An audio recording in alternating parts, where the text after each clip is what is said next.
आज की इस वीडियो में हम देखने वाले हैं क्लास 10th का जो बायोलॉजी है इसका 40 ऑब्जेक्टिव क्वेश्चन जो कि एग्जाम के दृष्टिकोण से बहुत ज़्यादा महत्वपूर्ण है। तो आप लोग इस वीडियो को अंत तक जरूर देखिएगा। चलिए हम वीडियो को स्टार्ट करते हैं और देखते हैं यहाँ पे फर्स्ट क्वेश्चन। देखिए यहाँ पे फर्स्ट क्वेश्चन जो है बोला गया है कि निम्नलिखित में से कौन एक उभयलिंगी जंतु है। कौन उभयलिंगी जंतु है? तो यहाँ पे केंचुआ जो होता है क्या होता है? उभयलिंगी जंतु होता है। इसका राइट आंसर ऑप्शन नंबर यहाँ पे ए हो जाएगा। अगला यहाँ पे क्वेश्चन बोला गया है कि स्वपोषी पोषण के लिए आवश्यक है। स्वपोषी पोषण के लिए क्या आवश्यक होता है? तो यहाँ पे पर्णहरित जिसे हम क्लोरोफिल कहते हैं, सूर्य का प्रकाश, कार्बन डाइऑक्साइड सभी का होता है यहाँ पे स्वपोषी पोषण के लिए आवश्यक होता है। तो इसका राइट आंसर ऑप्शन नंबर यहाँ पे डी हो जाएगा। अगले यहाँ पे क्वेश्चन बोला गया है कि ग्रहणी भाग है। ग्रहणी किसका भाग होता है? तो ग्रहणी यहाँ पे छोटी आंत का भाग होता है। जिसका राइट आंसर ऑप्शन नंबर यहाँ पे बी हो जाएगा। अगले यहाँ पे क्वेश्चन देखते हैं, बोला गया है 4 नंबर की कौन सा एंजाइम वासा पर क्रिया करता है। कौन सा एंजाइम वासा पर क्रिया करता है? तो यहाँ पे जो लाइपेज होता है वासा पर क्रिया करता है। जिसका राइट आंसर ऑप्शन नंबर यहाँ पे सी हो जाएगा। अगले यहाँ पे क्वेश्चन देखते हैं, बोला गया कि प्रकाश संश्लेषण होता है। प्रकाश संश्लेषण होता है तो प्रकाश संश्लेषण हमेशा क्या होता है? दिन में होता है। तो इसका राइट आंसर ऑप्शन नंबर यहाँ पे ए हो जाएगा। अगले यहाँ पे क्वेश्चन देखते हैं, बोला गया है कि कवक में पोषण की कौन सी विधि पाई जाती है।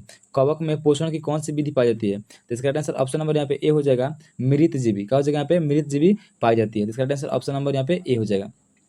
अगले यहाँ पे क्वेश्चन है, बोला गया कि ऑक्सीजन का वाहक कौन है। ऑक्सीजन का वाहक कौन होता है? तो ऑक्सीजन का वाहक यहाँ पे आरबीसी होता है। तो इसका आंसर ऑप्शन नंबर यहाँ पे सी हो जाएगा।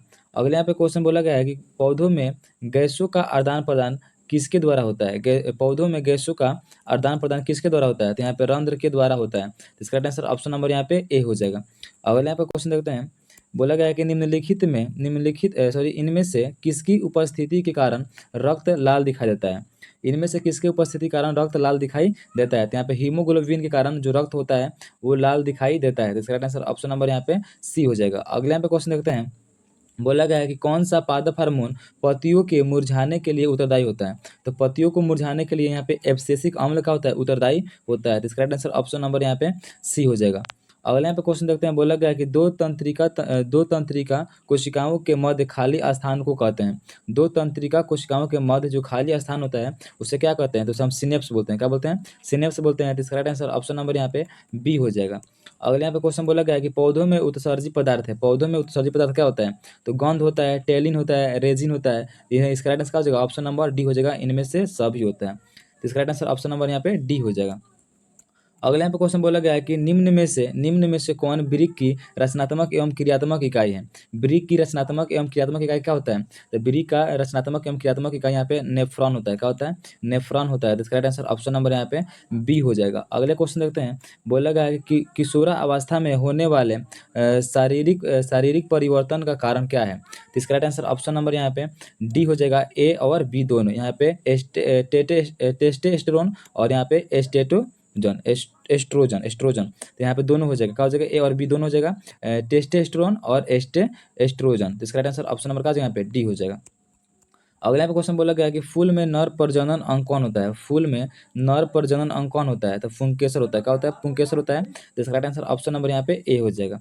अगले यहाँ पे क्वेश्चन बोला गया है कि किस में अलैंगिक जनन मुकुलन द्वारा होता है। तो मुकुलन द्वारा अलैंगिक प्रजनन यानी कि जनन किस में होता है? ईस्ट में होता है। किस में होता है? ईस्ट में होता है। तो इसका राइट आंसर ऑप्शन नंबर यहाँ पे बी हो जाएगा। अगले यहाँ पे क्वेश्चन बोला गया है कि द ओरिजिन ऑफ स्पेसीज नामक पुस्तक किसने लिखा है।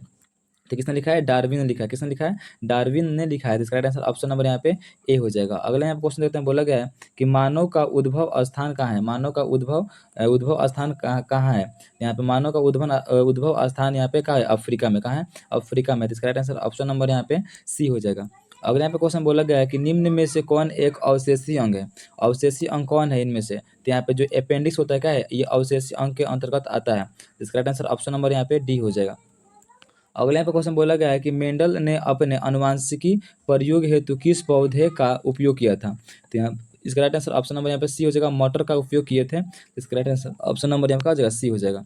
अगले यहाँ पे क्वेश्चन बोला गया है कि आरबीसी की जीवन अवधि होती है। आरबीसी की जीवन अवधि कितनी होती है? तो यहाँ पे 120 दिन का होता है। कितना दिन का होता है? 120 दिन का होता है। तो इसका राइट आंसर ऑप्शन नंबर यहाँ पे ए हो जाएगा। अगला पे क्वेश्चन बोला गया है कि निम्नलिखित में कौन सा संवहन ऊतक है। इनमें से कौन संवहन ऊतक के अंतर्गत आता है। तो यहाँ पे फ्लोएम एवं जाइलम संवहन ऊतक के अंतर्गत आता है। तो इसका राइट आंसर ऑप्शन नंबर यहाँ पे डी हो जाएगा। बी और सी दोनों। इसका आंसर क्या हो जाएगा? यहाँ पे डी हो जाएगा। अगले यहाँ पे क्वेश्चन देखते हैं, बोला गया कि रक्त क्या है? रक्त क्या है? तो यहाँ पे रक्त क्या होता है? एक प्रकार का ऊतक होता है। इसका राइट आंसर ऑप्शन नंबर यहाँ पे ए हो जाएगा। लेकिन ऊतक में कौन ऊतक होता है? तो ये भी क्या होता है? संयोजी ऊतक होता है। क्या होता है? संयोजी ऊतक के अंतर्गत आता है। इसका राइट आंसर ऑप्शन नंबर यहाँ पे ए हो जाएगा। अगला यहाँ पे क्वेश्चन बोला गया है कि रक्त का थाका बनाने में सहायक होता है। रक्त का थाका बनाने में कौन सहायक होता है? तो यहाँ पे रक्त बिम्बाणु क्या होता है? रक्त बिम्बाणु रक्त को थाका जमाने में क्या होता है? सहायक होता है। तो इसका राइट आंसर ऑप्शन नंबर यहाँ पे सी हो जाएगा। अगले यहाँ पे क्वेश्चन बोला गया है कि गोबर छाता है। गोबर छाता क्या है? तो गोबर छाता क्या होता है? एक प्रकार के परजीवी का है, सॉरी मृत जीवी का है, मृत जीवी है। तो इसका राइट आंसर ऑप्शन नंबर यहाँ पे ए हो जाएगा। अगले यहाँ पे क्वेश्चन बोला गया है कि दूध दूध से दही बनाने में निम्नलिखित में से कौन सी अभिक्रिया होती है?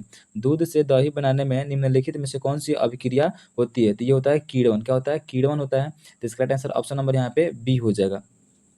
अगले यहाँ पे क्वेश्चन बोला गया कि दांत का कठोरतम भाग कौन होता है? दांत का कठोरतम भाग कौन होता है? तो यहाँ पे इनामेल होता है। क्या होता है? इनामेल होता है दांत का कठोरतम भाग। तो इसका राइट आंसर ऑप्शन नंबर यहाँ पे बी हो जाएगा। अगले यहाँ पे क्वेश्चन देखते हैं, बोला गया है कि निम्नलिखित में कौन से यंत्र का उपयोग रक्त दाब मापने के लिए किया जाता है? तो यहाँ पे एस्फाइग्नोमेनोमीटर का उपयोग किया जाता है रक्त दाब मापने के लिए। तो इसका राइट आंसर ऑप्शन नंबर यहाँ पे सी हो जाएगा। अगले यहाँ पे क्वेश्चन देखते हैं, बोला गया है कि मानव गुर्दे का आकार होता है। मानव गुर्दे का आकार कैसा होता है? तो मानव गुर्दे का आकार यहाँ पे सेम के बीच के आकार का होता है। तो इसका राइट आंसर ऑप्शन नंबर यहाँ पे सी हो जाएगा, सेम के आकार का होता है। अगले यहाँ पे क्वेश्चन है, बोला गया कि मानव मस्तिष्क का औसत भार होता है। मानव मस्तिष्क का औसत भार यहाँ पे 1400 ग्राम होता है। कितना होता है? 1400 ग्राम होता है, यानी कि 1.4 kg होता है। तो इसका राइट आंसर ऑप्शन नंबर यहाँ पे सी हो जाएगा, 1.4 kg। अगले यहाँ पे क्वेश्चन देखते हैं, बोला गया है कि मानव शरीर की सबसे लंबी कोशिका है। मानव शरीर की सबसे लंबी कोशिका कौन है? तो मानव शरीर की सबसे लंबी कोशिका यहाँ पे न्यूरॉन होता है। क्या होता है? न्यूरॉन होता है। तो इसका राइट आंसर ऑप्शन नंबर यहाँ पे सी हो जाएगा, न्यूरॉन।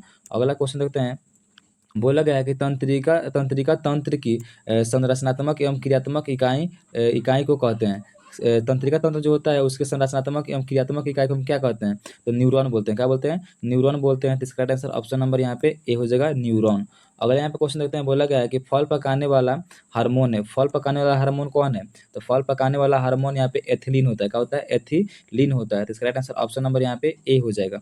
अगले यहाँ पे क्वेश्चन देते हैं, बोला गया है कि मछली का श्वसनांग है। मछली का श्वसनांग कौन है? तो यहाँ पे मछली का श्वसनांग यहाँ पे क्या होता है? गिल्स होता है। क्या होता है? गिल्स होता है। तो इसका राइट आंसर ऑप्शन नंबर यहाँ पे बी हो जाएगा।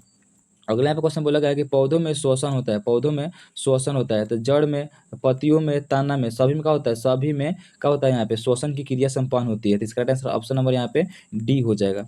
अगला क्वेश्चन देखते हैं, बोला गया है कि कौन सी बीमारी श्वसन तंत्र से संबंधित है? कौन सी बीमारी श्वसन तंत्र से संबंधित है? तो यहाँ पे निमोनिया। निमोनिया क्या होता है? यहाँ पे श्वसन तंत्र से संबंधित होता है। तो राइट आंसर ऑप्शन नंबर यहाँ पे बी हो जाएगा। अगला क्वेश्चन देखते हैं, बोला गया कि पौधों में श्वसन होता है।